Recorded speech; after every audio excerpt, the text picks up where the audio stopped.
Hello friends, আজকে আমি আমার একটা জবা গাছের ভিডিও তোমাদের সঙ্গে শেয়ার করছি। দেখো আমি কিভাবে গাছটার যত্ন নিই বা জবা গাছের কিভাবে যত্ন নিই সেটাই তোমাদের সঙ্গে শেয়ার করব। আসলে কি জানো তো, জবা গাছ খুব পেটুক জাতীয় হয়, মানে খুব খেতে ভালোবাসে। আফটার 10 ডেজ আর আফটার 7 ডেজ তোমরা কিন্তু জবা গাছকে খাবার দেবে। তো জৈব সারটা দেওয়াই বেটার, কারণ হচ্ছে গিয়ে রাসায়নিক সার না সবাই ঠিকঠাক পরিমাপটা বুঝতে পারে না, তাতে গাছের অনেক ক্ষতি হয়ে যায়। তো এই যে ছোট গাছটা দেখছো, তাতে কত ফুল আর কত কুঁড়ি তোমরা নিজেরাই দেখতে পাচ্ছ।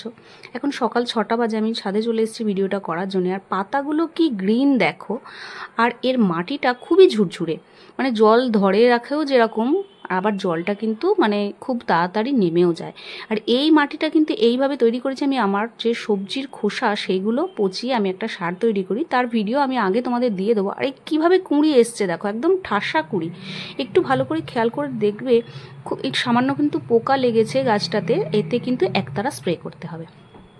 আর এই যে ফুলগুলো ফুটে যাবে, তারপরে আবার 7 ডেজ বাদে আমি কিন্তু ওই যে বললাম যে সারটা তৈরি করি সবজির খোসা থেকে, সেটা আবার 2 মুঠো দিয়ে দেবো।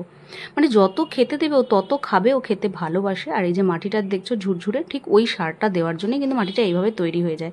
তো তোমরাও গাছটাকে এইভাবে যত্ন করলে আশা করছি এইভাবেই তোমরাও ফুল পাবে, আর গাছটা ঠিক এতটাই হেলদি থাকবে। ভালো লাগলে ভিডিওটা লাইক করে পাশে থেকো, আর